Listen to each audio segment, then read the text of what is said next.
I don't know. Do you really think my black claws aren't such a huge deal? Yeah, I mean, natural claws are actually closer to flesh tone, so it makes sense on technicality. I suppose. It does look silly though, but hey, at least your pupils are symmetrical. Fair enough. Ah! Kill me! Oh my god! Shin, what happened to you? Q, see? It's too late. It's too... We gotta put him out of his misery! I agree.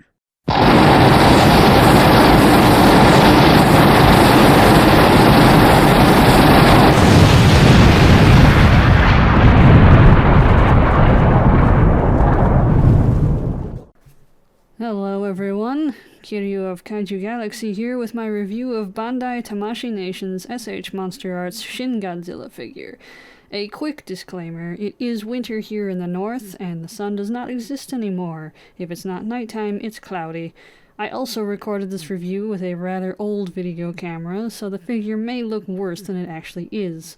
So, without further ado...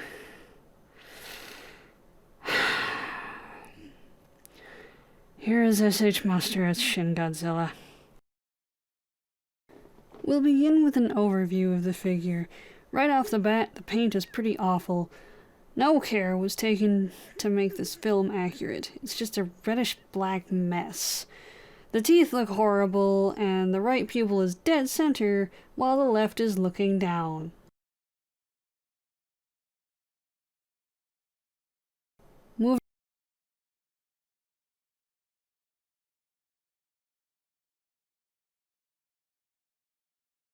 Moving on to articulation.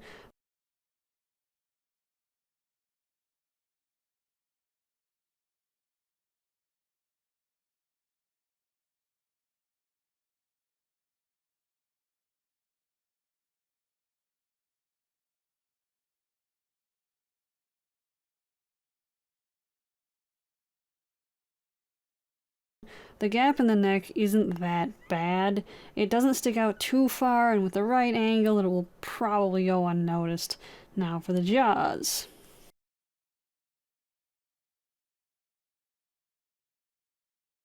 Both the lower and upper jaws move. You can get his mouth to open quite wide.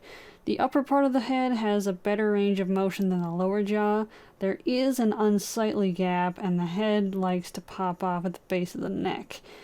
At least it pops back in nicely.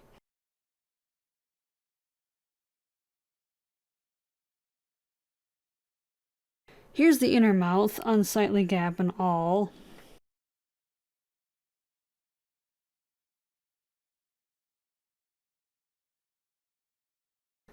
The mouth will close all the way, but you get an overbite, so I keep it slightly open, as in the movie.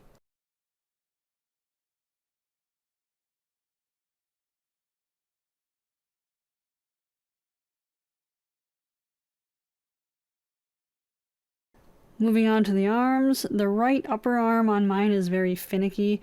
A while after this recording, I was able to finally get it to cooperate, but as you can see, it has problems moving downward. The other joints in the lower arm, wrist, and shoulder move fine.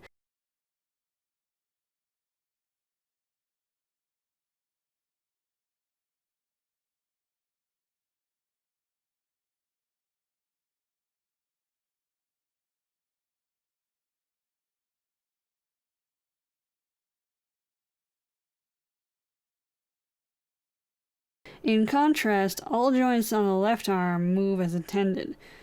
The left shoulder also moves more freely than the right shoulder does.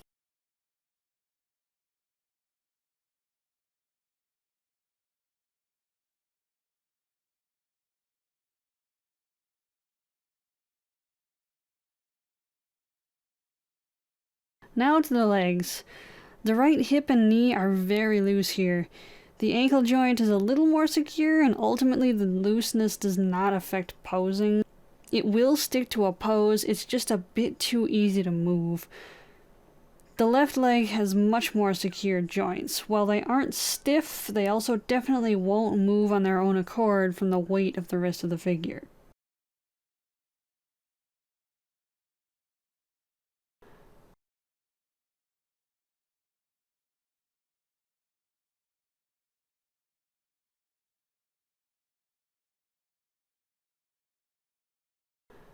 And now for the tail. Ball joints all the way down to the mess that is the tip of the tail. It's as stiff as it needs to be, so it will hold poses quite well. It has good range up and down, side to side is pretty good too.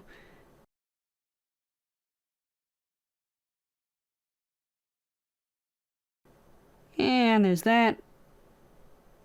Reattach.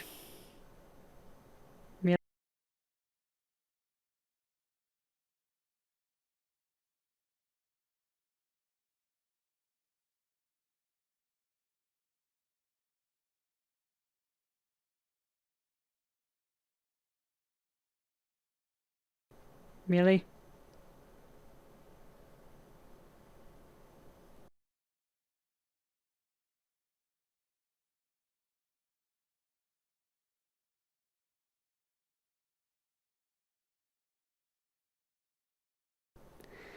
Anyway, moving on. We'll look at the detail of the tail now. Sculpt-wise, it's really well done. I'd say it's my favorite part of this figure. That's unfortunately not saying much.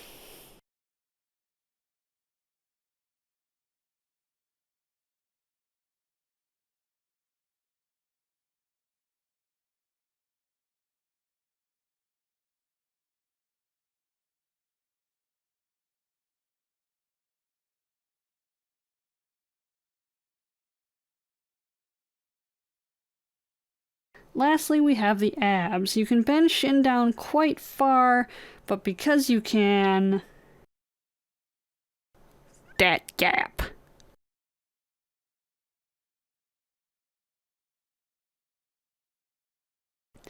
Finally, we have another look at the paint. As I said earlier, it's just a garbled mess of black and red. There's no definition, there are ridiculously red parts for no reason. That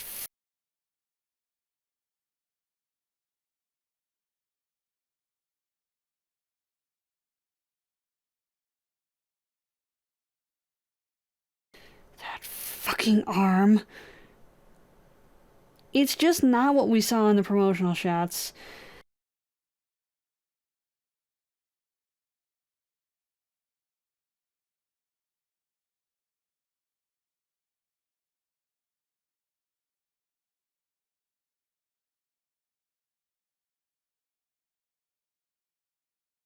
The back and fins have really the only definition between colors, but that too just looks lazily done. It's overly glossy already, and as we move down the back and tail, there are even glossier parts for no rhyme or reason.